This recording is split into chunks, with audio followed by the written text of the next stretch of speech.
Okay, good afternoon, everyone. I'm Louisa Wood-Ruby. I'm head of research here at the Frick Art Reference Library. And it's my pleasure today to welcome all of you to the first of our four-part lecture series, Collecting Impressions, 6 Centuries of Print Connoisseurship.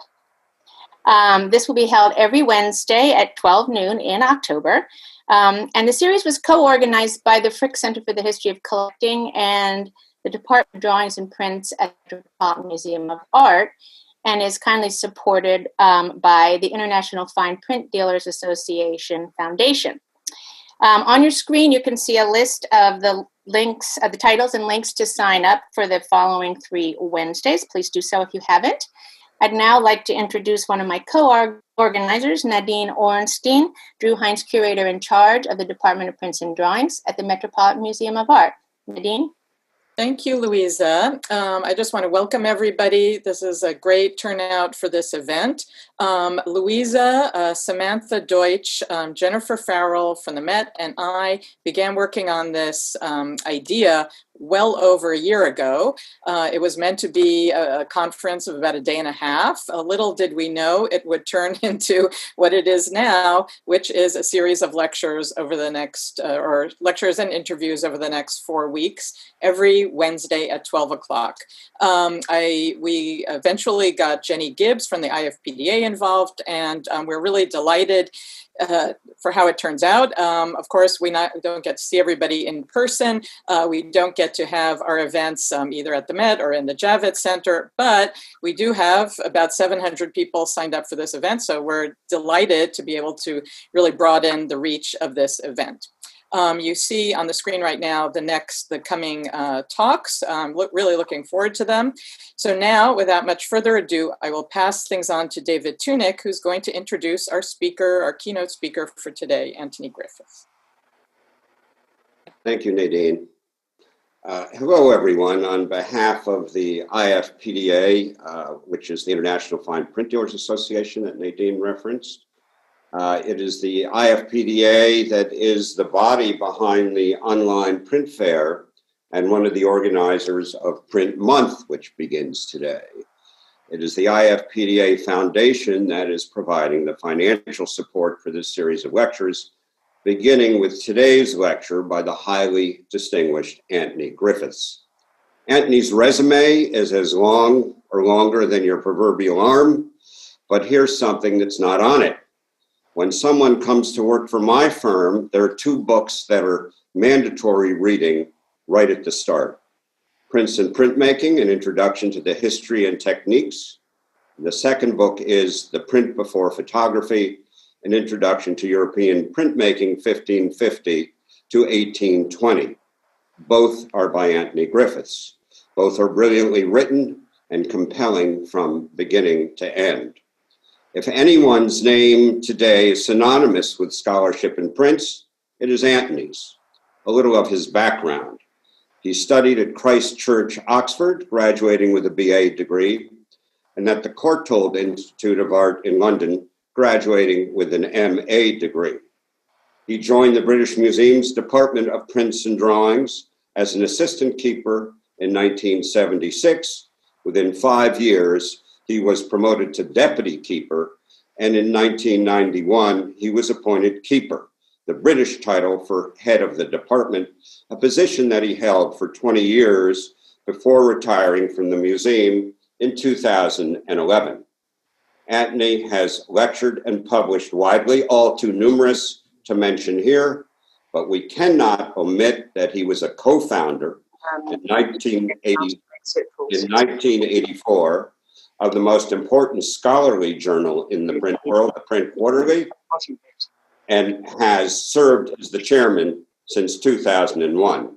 Nor can we omit that he also served as the Slade Professor of Fine Art at Oxford in 2014-15.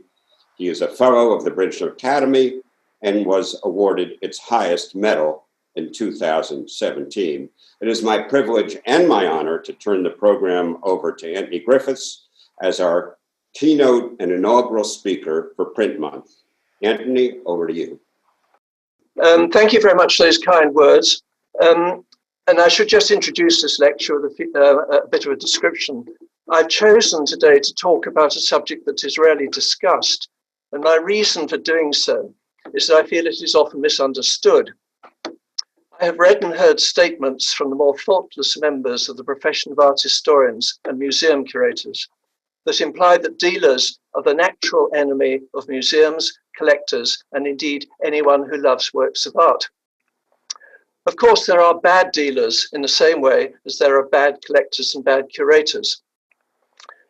But a profession is not defined by what happens when it works badly. What counts is when it is working well. The often ignored or unrecognized truth is that a dealer and the collector are mutually dependent. You cannot form a collection without someone to buy from, and a print seller without a clientele to sell to would soon be bankrupt. Which comes first cannot be said. It is a case of the chicken and the egg, and this has been true since the beginning of European printmaking in the first half of the 15th century. The only development is that since the late 18th century, the traditional collector has been joined by another sort of collector, the curator working for a museum or library, or a private collector. And such curators are now a powerful force in the market. I was recently reading the novel by Bruce Chatwin entitled Oots, where Oots, who is a collector of Meissen porcelain, says, "The collector's enemy is the museum curator. Ideally, museums should be looted every 50 years and their collections returned to circulation." Well, I don't know when the 50 years is up, and it's fortunate for me that I'm now retired. But for the purposes of this talk, I shall assume that curators are just another sort of collector. My subject is still woefully under-researched, and little is known about it. Print collectors and collections have only started to be investigated in the past 30 or 40 years, and the print trade has hardly been examined at all. So in the time at my disposal, I shall only be able to offer some preliminary remarks. I shall concentrate on three periods: the early years during the 16th century, the peak of print culture in the 17th and 18th centuries, and I shall end with the present day. I feel I have some qualifications to talk about this subject, having over the past 35 years, while I was a curator in the British Museum, purchased, along with my colleagues, many thousands of prints of the collection, almost all of them from members of the print trade. I'm a collector myself, though not of prints, but among other things of medals. And here I show Chardin's view of people like myself. I have met and purchased from many different dealers and have been surprised to find that most of them are also collectors, though usually in a different field from the one in which they deal. So perhaps the dealer and the collector are not so different. I have also purchased, as my wife will confirm, far too many books, but I would never describe myself as a book collector. So let me begin with asking when a buyer of prints becomes a print collector. The answer once given to me by a collector is that you become one when you buy a print without knowing where you're going to hang it. This answer implies that the print is something like the one on the screen and is going to be kept framed. This would have started anyone before the late 19th century. Prints were indeed hung on the wall. The few collectors in those days would have framed a print. Most of them would have kept it loose in a portfolio or pasted into an album.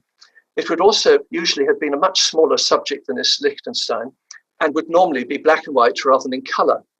The concept of the print as something made to be used for room display and decoration is first found in the later 18th century, and it only displaced the earlier understanding in the 1930s. We need to imagine ourselves back in the days before photography, when every single printed image was hand-printed from a copper plate or wooden block that had been cut by human skill. Such handmade prints served every function you can think of that is served by the mass-produced images of the present day.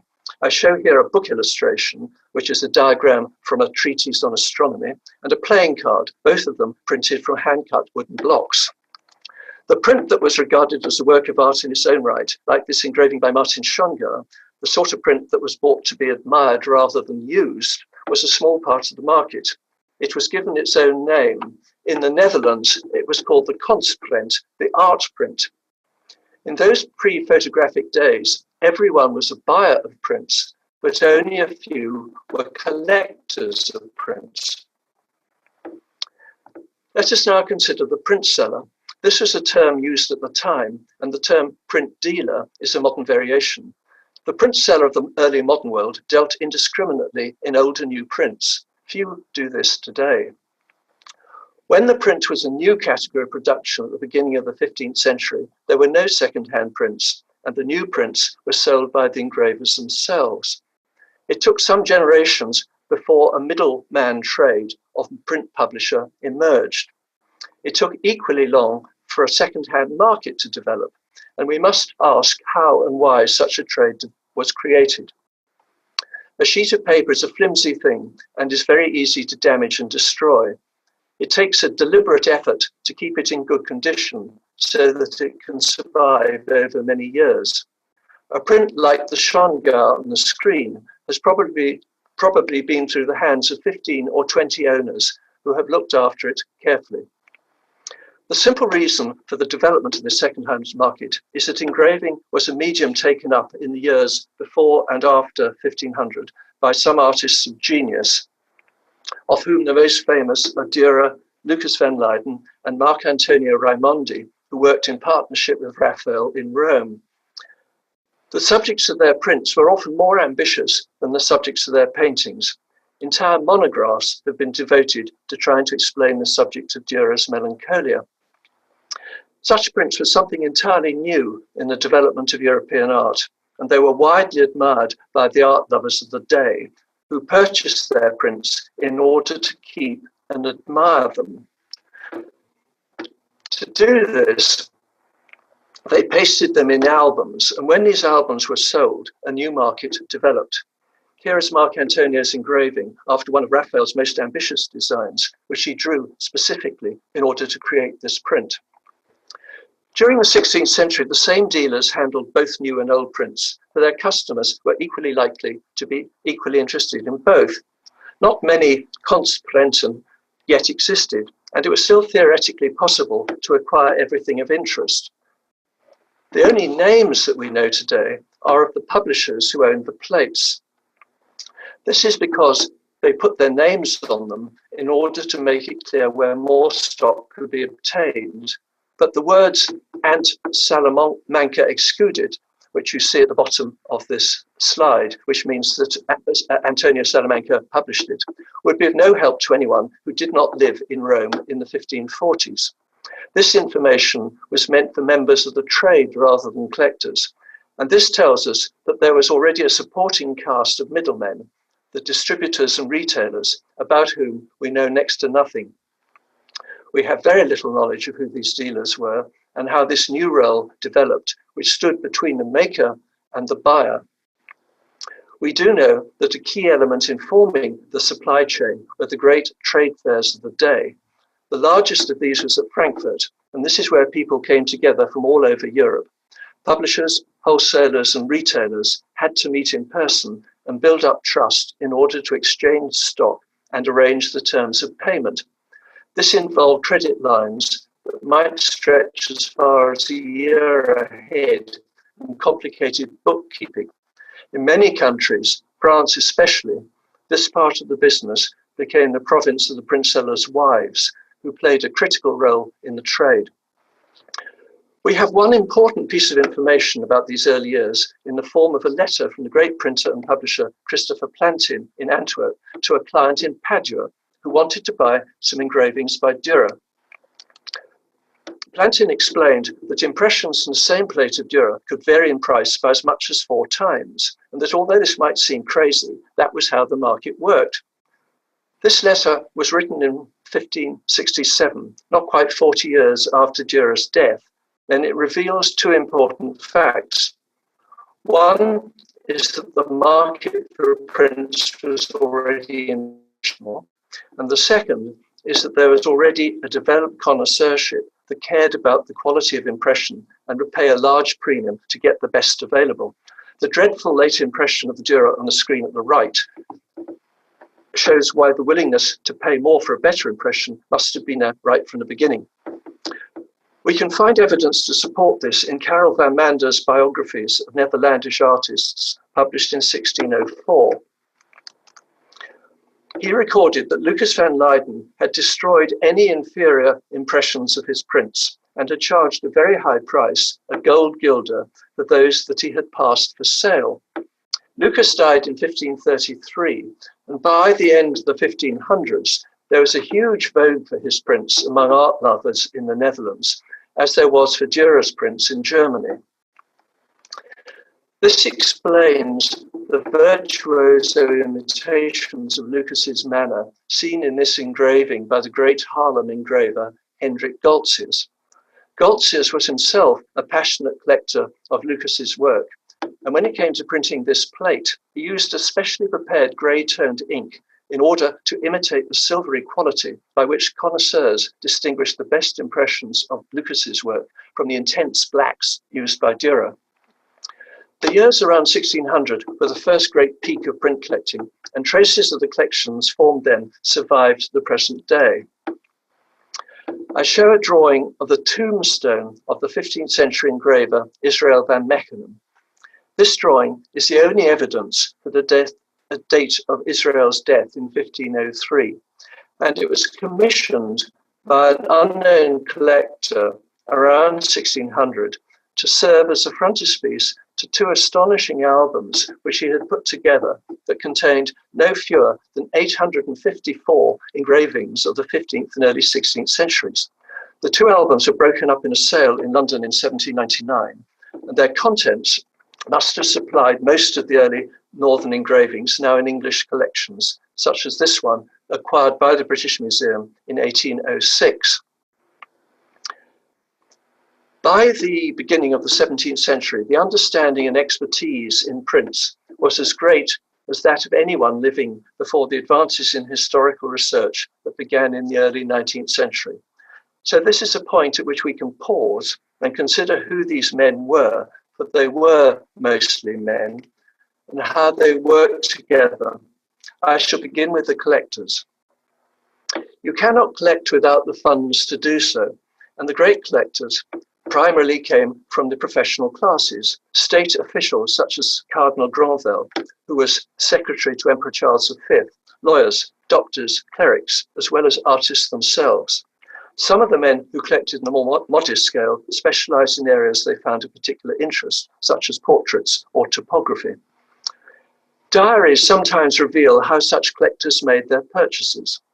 Robert Hooke was one of the early members of the Royal Society in London and the surveyor behind the rebuilding of London after the Great Fire of 1666.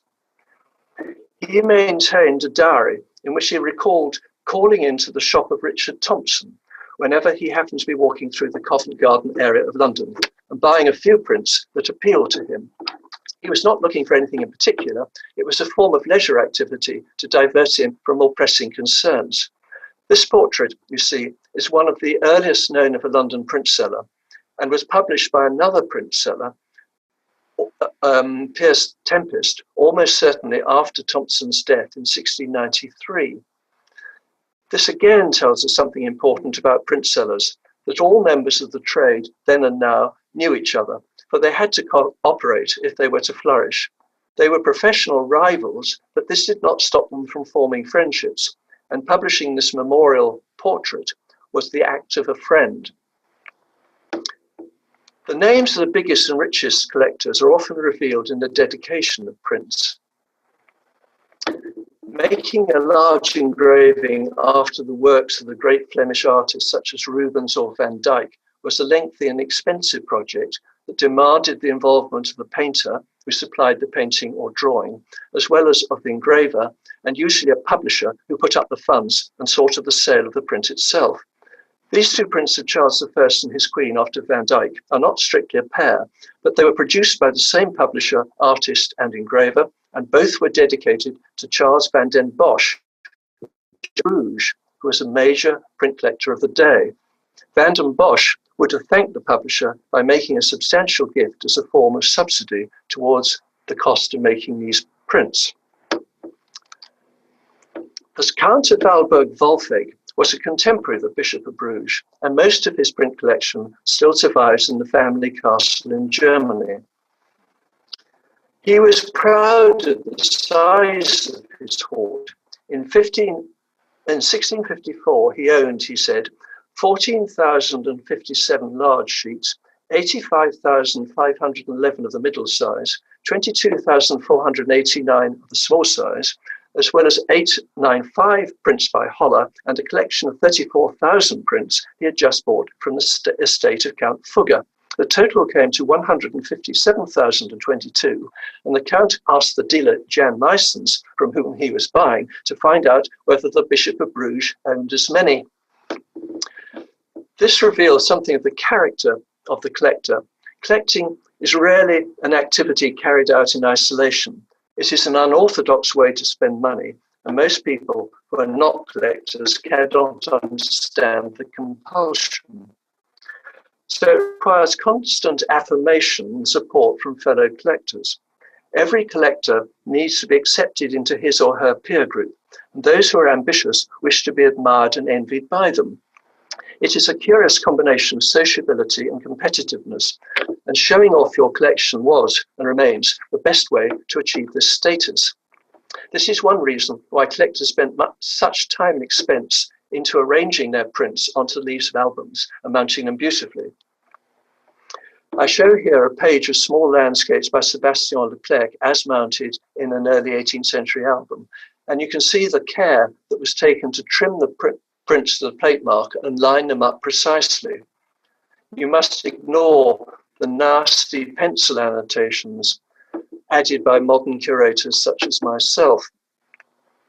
The huge majority of pre-19th century prints that exist today owe their survival to having been protected within the covers of an album. This explains why early prints almost invariably have their margins cut off. You have to do this if you want your prints to look good in an album. Any margin left on the print destroys the symmetry of the page arrangement. So any print that you see today which has had its margins trimmed, you can be sure was once in an album. Let us now look at the print-sellers. They also formed a wide range of types of person. We first need to put aside those engravers, and there are many of them, who sold directly to their collectors. When you read the lettering on an 18th century print, that it was sold by so-and-so at such and such address, you can see the enlargement at the bottom here. This constitutes an invitation to go to that address and buy directly from the engraver. Print shops came in all shapes and sizes, and most large towns would have had one. Large cities would have had many. A small print seller offering new prints as a commodity to a general public required few skills. An English writer in 1747 was very critical of the profession, and I quote, "Our print shopkeepers are mere tradesmen. They set up anything that offers in their shops. If it sells, their end is answered. They are no more judges of the intrinsic worth of the commodity than they are of astronomy. What a pity it is that the dealers in all other commodities know their properties and how to discern their beauties and faults. Yet those who deal in letters and the sale of the works of the muses are so monstrously ignorant of everything relating to what they sell." On the screen here is one of the few interior views we have of a medium-sized print shop. It shows Dorothy Mercier, the wife of the painter Philip Mercier, with her customers, and this is about 1750. This is the sort of shop where you start your life as a collector, buying a few prints that appeal to you, becoming friendly with the proprietor, and moving on to specialize in a particular area once you had decided what you were looking for. The proprietors range from those who knew little, as we just heard, to those who are experts. In the large cities, many would have become specialists in particular areas. Dorothy Mercier here, a middle-sized, smaller-sized print dealer, would have got her stock of new prints, mainly from the big print publishers of the day, such as Robert Sayre, who issued a printed catalogue of the plates that he owned in 1766, which you can see. Retailers would have placed orders from this and been given a trade discount, which is standardly 25% on the retail price. Beyond these sedentary shopkeepers were the dealers who were constantly on the road, visiting other dealers and important collectors. If they became the preferred supplier to big and wealthy collectors, their career was made. Here is Jnn Meyssens in 1649, and the Latin text below, French text below, explains that he began life as a painter and was indeed still painting portraits, but that he was now mainly concerned with selling prints, in the knowledge of which, it says, he was singularly versed.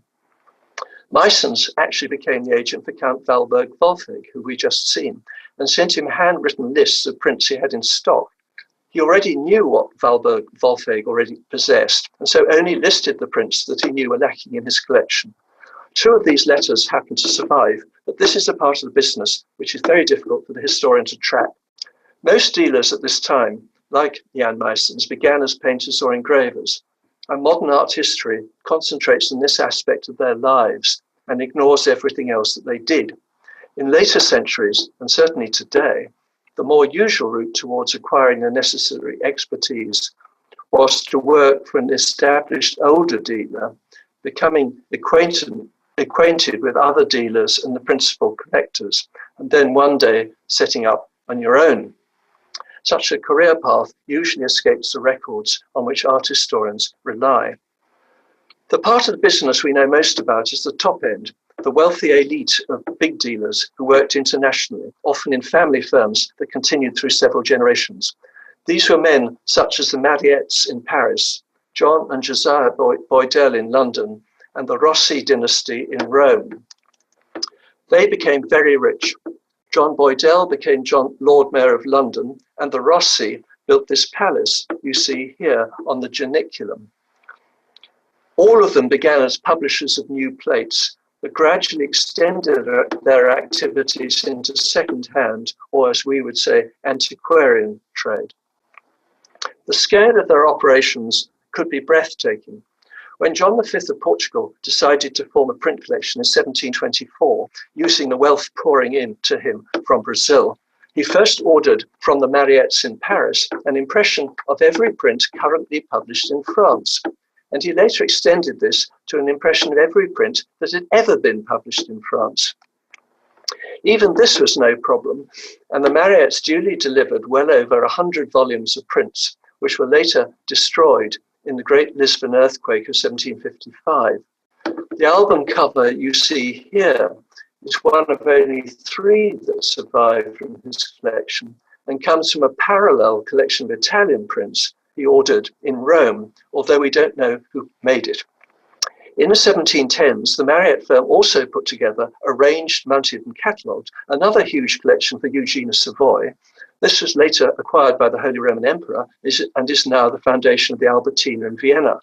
They made a 3rd collection for the Duke of Mortemar in Paris, a smaller collection of a mere few dozen albums of John Spencer in England, and undoubtedly other collections that we don't yet know about.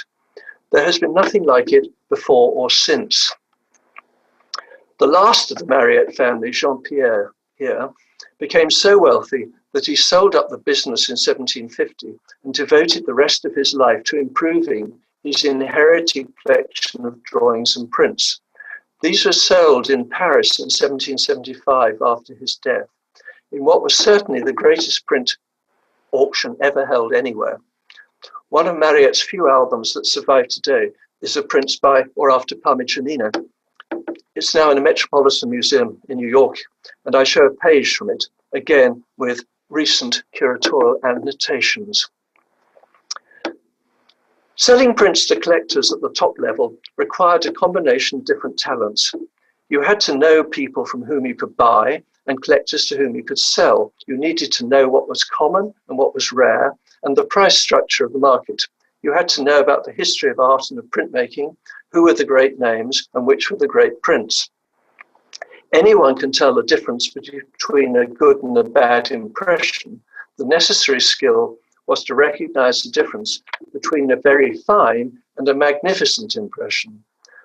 A good visual memory was essential, and some dealers had such astonishing memories that they never forgot any impression of a print that they had seen. A few people today still have this ability. Substantial working capital was necessary to build up stock and wait for payment. It was essential to build up trust. To act as the intermediary between vendors and buyers required tact, affability, and charm. You needed a sixth sense for changing interests and fashion, and an eye for opportunities in new markets. You had to have the nerve to pay and ask exceptional prices, and you had to be enough of a gambler to be willing to take on risks, which might on occasion become huge. Such a combination of skills was not common, and it was and remains little appreciated by the general public. This lampoon of not print but picture dealers at work was made in 1800. There were two major developments in the print trade. The first was the rise of the auction. Trade auctions of stocks of copper plates and such like can be traced back in Holland to the early years of the 17th century.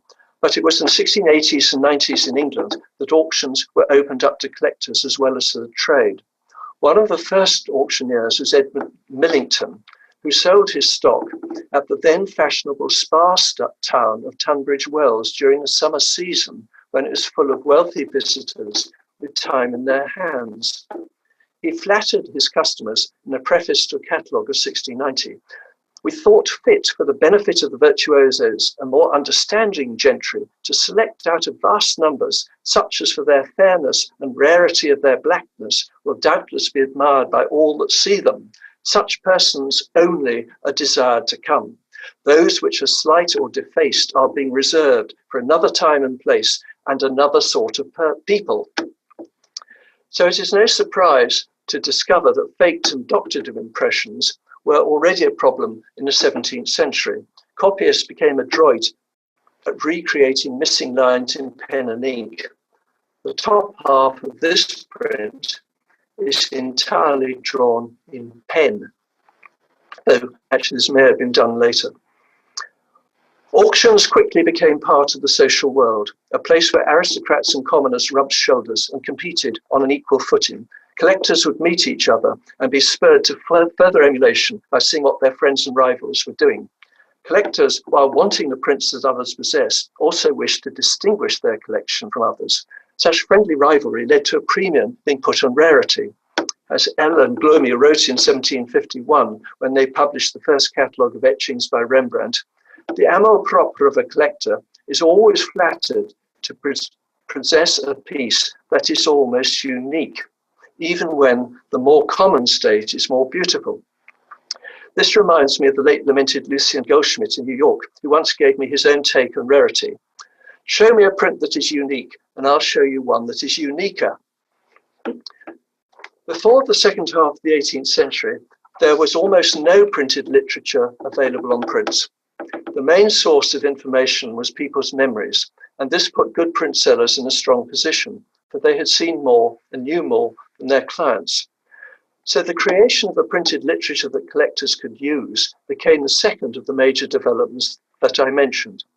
This was the achievement of an outstanding dealer in Paris, Edmé François Gessin, who is now best known for the shop sign that Watteau painted for him. Gessin was a collector himself, and his business was a way of financing his passion, not just for prints, but for drawings, shells, porcelain, and ormolu. He realized that prices for prints was much lower in the Netherlands than in Paris, and between 1734 and 50, traveled 12 times to Holland to acquire stock, which he then auctioned in Paris. His catalogues for these sales were something new, for he poured his own expertise into their pages, adding introductory sections to introductory essays to each section, comments to the individual lots, and excellent biographies where appropriate.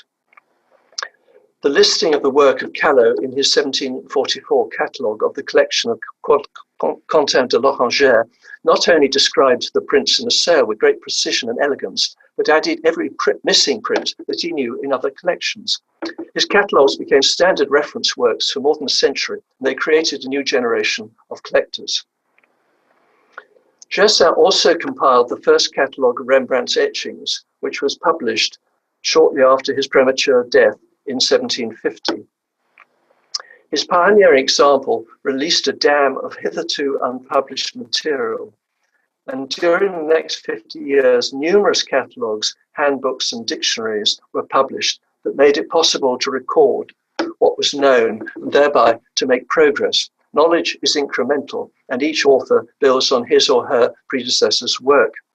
The availability and pooling of information gave rise to a third major development, the creation of a new sort of expert in the form of the curator.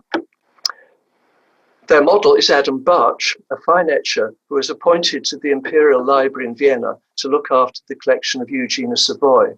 It was Bartsch who published between 1803 and 21 the volumes, 21 of them, entitled Le Peintre Graveur, using as his basis the manuscript list that Pierre-Jean Mariette had placed at the front of each of Eugene of Savoy's volumes.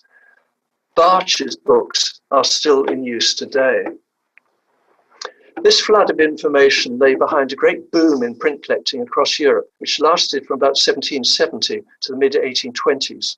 The market had expanded so much that we find dealers emerging who were not involved in publishing and who made successful careers dealing only in antiquarian prints.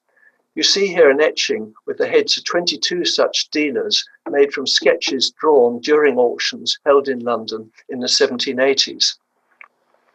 William Blake, who is now so famous as a poet, was by trade an engraver and remarked in 1800, "There are now, I believe, as many booksellers as there are butchers, and as many print shops as of any other trade. We remember when a print shop was a rare bird in London." One of these small print shops was run for some years by his wife, Catherine, whom a contemporary praised for being an excellent saleswoman who, I quote, "never committed the mistake of showing too many things at one time." This boom, as always, attracted criticism and complaints. It caused an unprecedented rise in prices of a kind that was not repeated until the 1870s. This was most clearly evident in newly published prints, which sometimes doubled in value within a few years. This was new, and some contemporaries were horrified.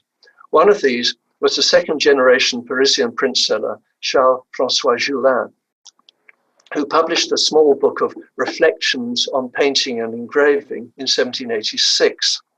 He complained bitterly that the world of print collecting was being invaded by a new breed of speculator, and blamed this on the rise of auctions and the way in which they made rising prices visible to all. This, he thought, encouraged short-term trading rather than true collecting. Such comments can, if you like, be dismissed as those of a traditional dealer being sidelined by another way of selling, but his complaints may sound familiar today with the rise of selling on the internet.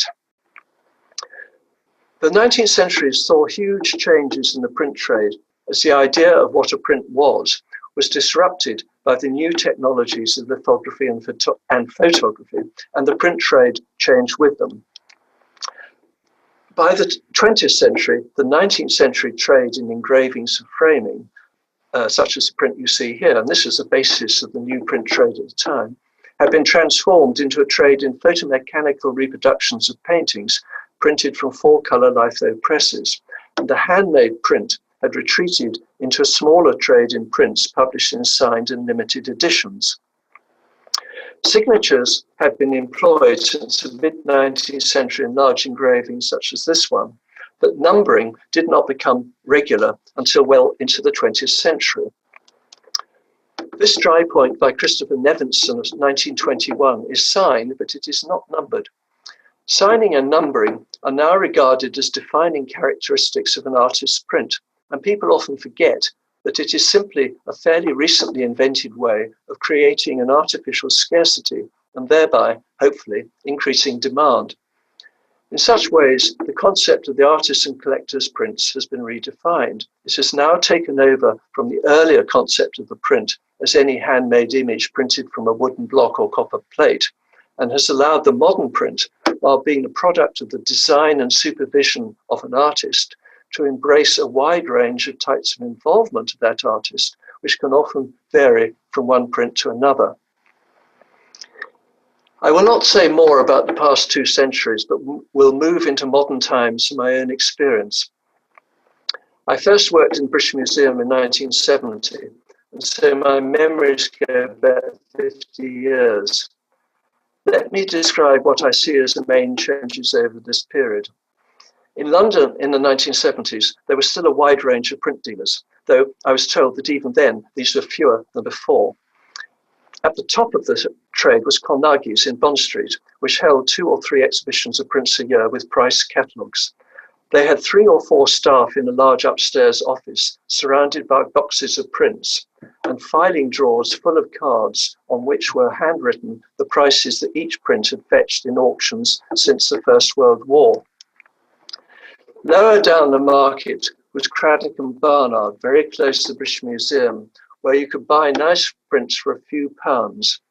Many novice collectors, such as myself, found their feet by looking through these boxes. Those who remember it might enjoy these photographs, which were taken a few days before it closed in 1986. Carnegie's were unusual in dealing in both early and modern prints, for during the first half of the 20th century, a divide had opened up between the trade in old masters and the trade in modern prints. Modern began with Goya, Romanticism, and the beginnings of photography. For the earlier years, there were specialist shops that dealt in portraits, topography, and caricatures, as well as small general shops that at the bottom end verged into the junk shop. The large Victorian print after paintings that had been admired at the Royal Academy in London or the Salon in Paris had by then fallen completely out of favour and sight. I was told that in the 1950s and 60s, you could find piles of unsold 19th century engravings like this one on the pavements of Bond Street, waiting for the garbage collectors to clear them away. By the time I had arrived in the 1970s, modern had changed and come to refer to anything since Impressionism. In other words, prints by famous artists, mostly of the School of Paris. These had their own dealers, some of whom also handled contemporary prints, which then meant prints published since the Second World War. Christie's, Sotheby's, and Phillips all had print departments, and each held 3 or 4 sales a year. This is already a big drop from the 1950s and 60s, when there were dozens of print auctions every year. There were no fairs and no private dealers who worked without a shop. I did not know the New York trade as well as I knew the London one, but what I saw in the 1980s seemed to me recognizably similar, although there was a far greater interest in modern prints. In 2020, very little of the world of the antiquarian print survives in London. 1 or 2 of the same dealers remain active, some are semi-retired, and few new dealers have emerged to take the place of those who have gone. The old print shop has more or less disappeared, and there are now only 2 shops in London where you can walk in off the street and look through a stock of old prints. Though I must add that this is still quite easy in Paris. There are some private dealers in London, but you have to know where they work and make an appointment to see them. And this is a very different sort of experience from calling into a shop. The big auctioneers hold far fewer sales, and the print trade of the new millennium has been reshaped around fairs, a small one in London and a big one in New York.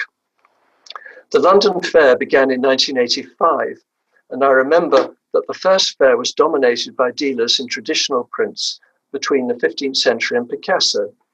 There were a few brave publishers of new prints, and I remember feeling very sorry for them, since there seemed to be little interest in their material. This has now changed completely, and the proportions are reversed. There are now only a few dealers in earlier material, and the overwhelming majority of exhibitors are publishers of new prints. The offering is not so unbalanced in a much bigger New York fair, but still only a minority of exhibitors offer prints earlier than, say, 1800. How do we explain such a dramatic change? It is sometimes said that the supply has dried up and there's nothing left to buy. Certainly, the disappearance of the print shop, priced out in many cities by huge increases in rents, has not helped a new generation of collectors to emerge. But a supply usually emerges to meet a demand, and it is equally reasonable to say that it is the demand that has collapsed. Large areas of traditional collecting have gone out of fashion. Very few seem to be interested in the great line engravings, after old master paintings and portraits, or the specialist printmakers such as Callo and Della Bella, who dominated collecting until the end of the 19th century. The traditional highlights of many collections have been forgotten. Take Sebastien Leclerc, who was such a great name in the 18th century and much of the 19th. The story behind this print used to be familiar to every collector. It shows Alexander the Great entering captured Babylon in triumph in the extraordinary carriage drawn by elephants that you see in the center left. When Louis XIV was shown the print, he pronounced that a great leader ought never to be shown in profile, but in full face. He was, of course, thinking of himself. So Leclerc had to alter the plate. And you can see here Alexander looking towards you full face. The first state inevitably became a highly sought after rarity. Underlying the changes I've been talking about is something that in itself has nothing specifically to do with prints. The recent has overtaken the past as a subject of contemporary interest. Post-war paintings and sculptures now fetch far more than all but the most exceptional world master paintings. As a result, traditional areas of European collecting have retreated into small specialist areas. Where do we see historic medals, gems, and cameos? They threaten to go the way of shells and drop out of the sight of the art world. Even ceramics, glass, furniture, metalwork, and other primary areas of the decorative arts seem to have become matters of specialist rather than general interest. Such fundamental changes of taste cannot be explained. They just happen, but there can be no doubt that the globalized world created by modern communications has played a large role in this. A huge gap has opened up between the works that have international recognition and everything else suffers in consequence. This narrowing down of the field to concentrate on prints made by artists with instant recognition makes life increasingly difficult for the dealer and the collector of earlier prints. The dealer finds it problematic to make a living. The collector loses his or her peer group and the status and recognition that it gives. Yet the past 50 years have been a golden age for advances in knowledge about prints, and more has been published about them than ever before. When I began in 1976, there were few books that were worth buying to refer to at home.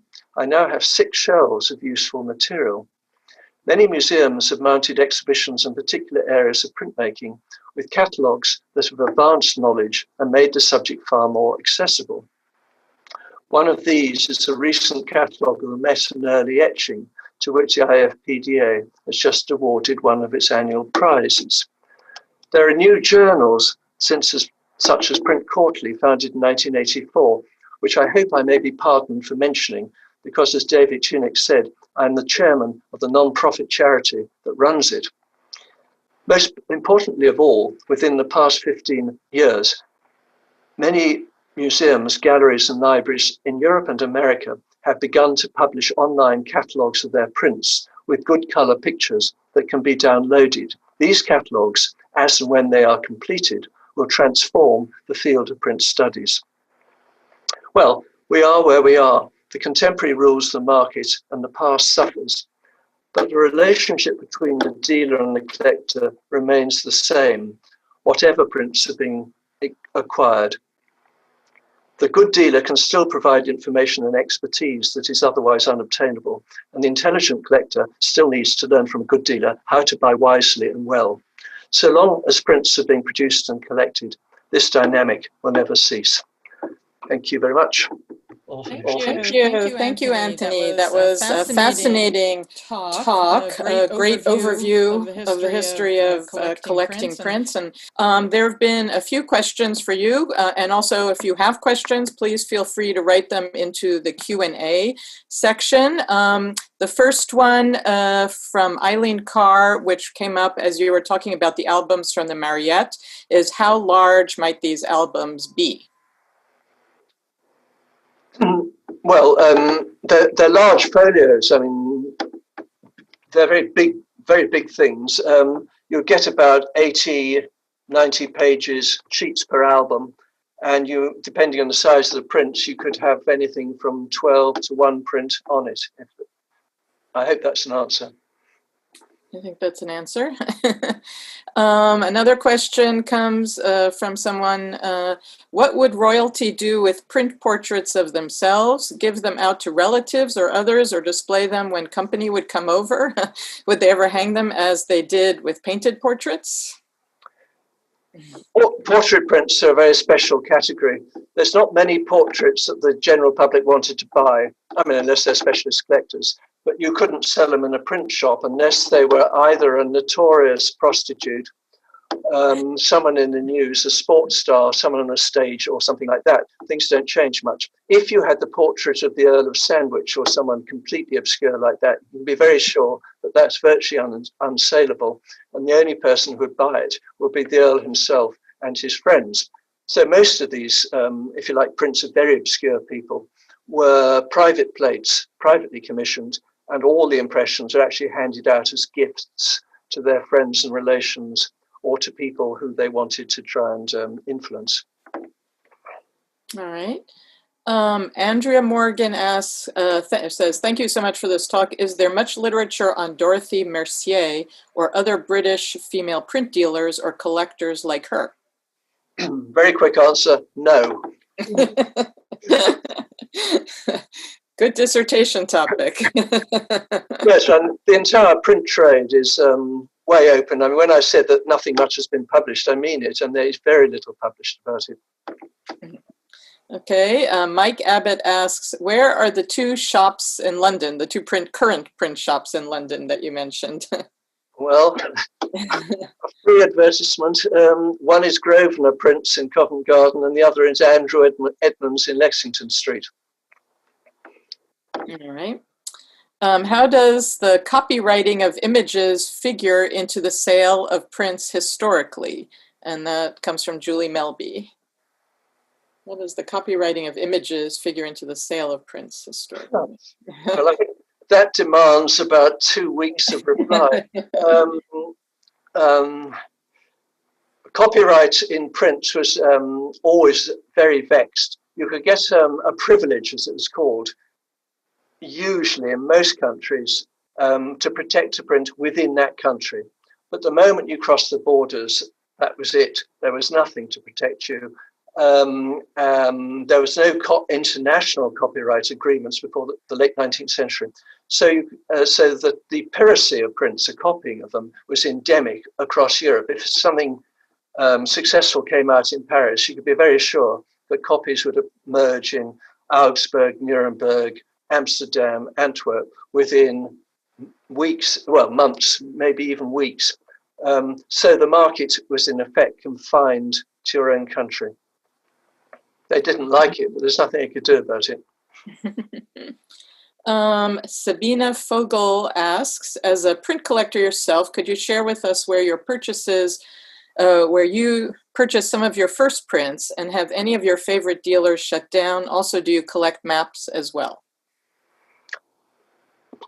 No, I don't collect maps. I don't collect printed music. I don't collect playing cards. There's all sorts of printed material I don't collect. I'm not a print collector. I buy a few. You can see a few behind me in the walls. And I bought a few in my early days, almost entirely at Craddock and Barnard. That was where I learned a lot about price structure and the rest of it. Because when you work in a museum, you don't know much about prices. Have many print shops shut down? Yes. Colnagi's is the one we all lament the most. I should say someone in response to the Dorothy Mercier question, Kelsey Martin writes, look out for an incoming edited volume on 18th century female printmakers, print sellers, and publishers coming soon. So, very good. Well, at least I can't be expected to have read it already. Yeah. You're off the hook. Let me see. There's a lot of questions coming in, so I'm sort of popping around here. Someone asked, what would a typical print run of a late 18th century mezzotint be? A mezzotint, very different from an engraving. A mezzotint depends whether you wanted good impressions or not. If you wanted good impressions, no more than 200 or 300. If you wanted anything to sell, you could push it up a lot. And those, when you did push it up, they're usually sold coloured because the colouring disguised the wear. Okay, Stéphane Roy asks, the internet plays a significant role in connecting dealers and collectors today. Would you say that newspapers played a similar role in the 17th and 18th century? No, I don't think so. I think it would have been print shops where people would meet each other and auctions. Those are the places where people met. Stephanie Dickey wonders, how did the huge price differential between original and reproductive prints develop? How did it, or when did it? When it developed? How, but maybe how? When might be a better question. Well, I think it's certainly developed since the last war, at least the very wide gulf.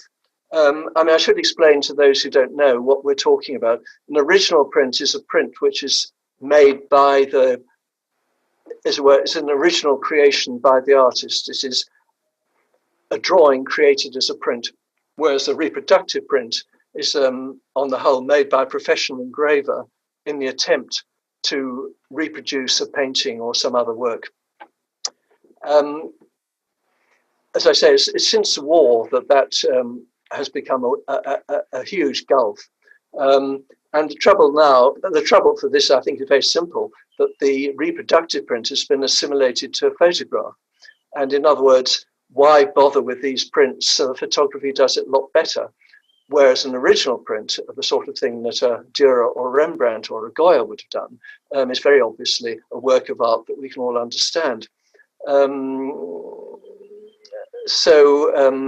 As well, what we have to relearn is an ability to admire the achievements of the line engravers, who were astonishing virtuosos. And I started by thinking, well, you take it for granted. When you realize what's actually involved, and I can't go into this here, I do a bit in my big book, you realize that these were astonishing virtuosos who were fully as brilliant craftsmen as anything you find in the decorative arts. Okay, I will just finish up with one last question. Crystal Trevisan says, thank you for a fantastic talk. Where would you start to look for the names of sellers of prints in the 18th century? Would they be mentioned in population census as a profession, or should I look for booksellers? Well, the obvious place for 18th century sellers of prints is to look in the prints themselves. They usually have a publication line along the bottom, as the one I showed did, and it's that publication line which will give you the names and addresses. What it won't tell you is whether they were a small print seller or a very big one. You have to look at an awful lot of these prints to get some idea. However, there is a wonderful dictionary done by Maxime Préau and colleagues in France of print publishers of the Ancien Régime, which goes up to the Revolution. And that is a wonderful reference book. And unfortunately, there's nothing like that for any other country. There is a good, now I can't, of course the name escapes me. There is one, not a book, but there is a dictionary for Holland where they do have a list of print sellers. And I will send it to you when I remember the name of the author. Anyway, thank you so much, Antony. This was a fantastic talk. And I will now turn it over to David Tunick to finish up here. But thank you so much. Thank you. Thank you, Nadine and Antony. That was really great, packed with lots of information, lots of new information. It was stimulating. I found it stimulating, informative, and a tremendous pleasure to listen to both of you. Could not have been better. The IFPDA, which I represent, and the IFPDA Foundation would also like to thank all our cultural partners at museums across the country. But for this series, we would like especially to express our gratitude to Louisa Wood-Ruby and Samantha Deutsch of the Frick Collection Center for the history of collecting, and also David Morneau, the Frick's technical guru overseeing these events. Also, thank you to our own IFPDA, energetic, creative, tireless, the adjectives could go on, for our own executive director, Jenny Gibbs, for being the principal driver of the entire print month program, this series of talks represents months of conversations and planning with many of our members and with curators all over the country. The series provides the bedrock upon which we expanded what has traditionally been known as Print Week into Print Month. Hope to see you again next week, and before then as visitors perhaps to the IFPDA Fine Art Print Fair online. The link to register, as Nadine mentioned, for the remaining 3 lectures is in the chat at the bottom of your screen. You can also go to the events calendar on the Frick website. Thank you all for attending today. Be safe and please stay healthy.